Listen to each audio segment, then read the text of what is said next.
Fujifilm X-T5. Over the last few weeks, YouTube has been alive with the sound of reviewers talking about the latest Fuji offering, the X-T5. You'd think that it would be something I would be more than interested in. After all, I've talked on this channel about wanting more megapixels for bird photography. IBIS would be invaluable for video work, even though I don't feel that I would miss it for stills. But I watched all of these videos, and instead of feeling excited, I felt somewhat nonplussed about the whole thing. I should tell you the story. You see, a few weeks ago, I was watching a James Popsis video where he had a rant about cameras, and it seemed that he was feeling the same way about the Sony A7R5.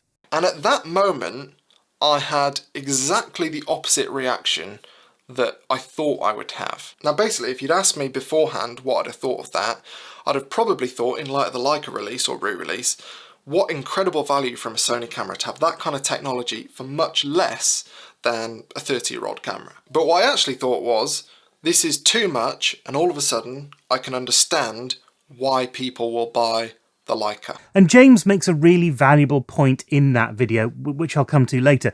But this wasn't the only video that it clearly influenced my thinking. My friend and fellow YouTuber Courtney Victoria has also been thinking about gear. You see, a little while ago she had an accident and her camera ended up in a stream. It was completely out of action, and obviously the idea of getting a new camera had crossed her mind.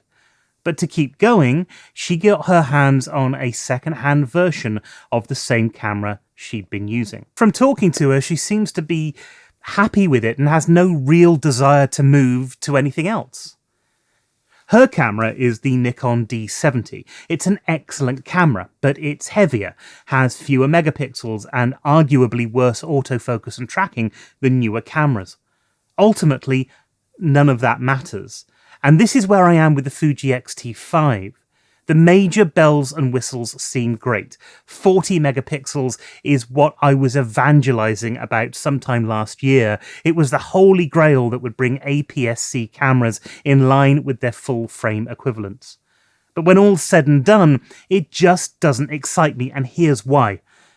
I'm taking better pictures right now than ever before.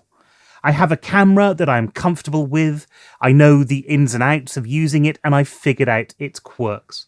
And that means that when I go on a shoot, I'm not second-guessing myself. I'm not trying to find a solution to a problem with the camera, I'm trying to find a solution to the scene using what's around me and the photography skills that I've built up. And this brings me on to what James was saying about photography and the A7R5.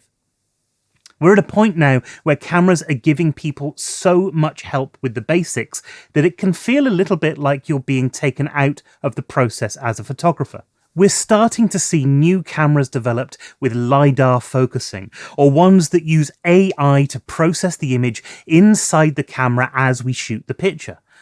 And this is all a hangover from mobile phones, which are leading the charge in this regard. Using LiDAR, it's possible to record a photo that is completely sharp throughout the focal range and choose where that focus should be set at a later date. Now, that's not made it into most cameras yet, but actually it's not as far away as you may think. And look, I'm not one to scoff at technology. I am a technophile. I love new tech. I want to try it all. I've experimented with AI on this channel, and I don't think that there's anything wrong with it. I'm happy for these advancements to be made, and I don't want people not to use them if they think that they'll benefit. But my reasoning is more esoteric. At some point, you should be able to decide the level of technology that you want to use to take your pictures.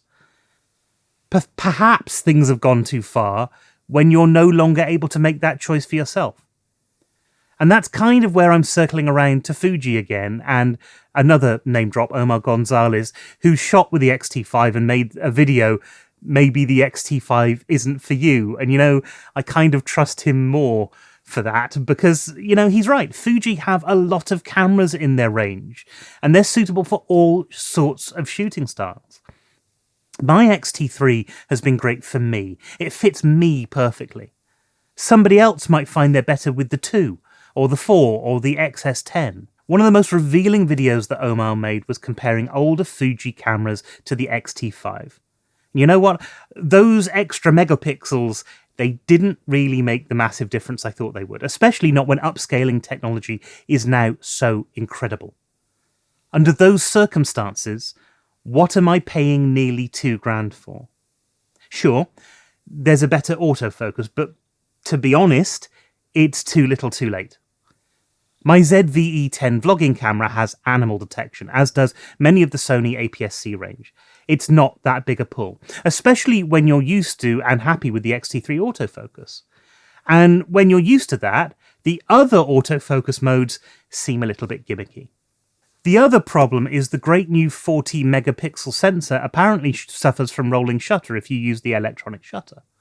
If you shoot wildlife, that's a major drawback. Again, I don't really see that as a problem on the X-T3. I know it does happen, but not very much. Maybe some hands-on time with the new camera would assuage my worry. I don't know. But the final thing that's made me less interested in the Fuji system overall is Kaizen. The idea that more features will be added even to the older cameras over time as firmware is updated. Because that's dramatically slowed in recent years. And other companies are now doing exactly the same thing. They've taken up the slack. Fuji is no longer the camera to choose because they keep their old models relevant. Pretty much every manufacturer out there does the same thing. What's keeping me attached to Fuji is the money that I've already invested into it. Now, don't get me wrong, I love my Fuji, I don't want to give it up, but I also don't want to pay a fortune for very little benefit. After all, that money could go on the trips that I film for this channel. It could go on developing as a photographer instead of relying on technology.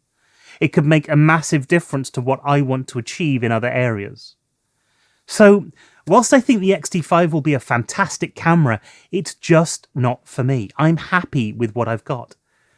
I'd love to know if you're happy with the system that you have right now in the comments, and what are your thoughts about the new cameras and the new technology that they've got. Until next time, thanks for coming along and keep taking those pictures.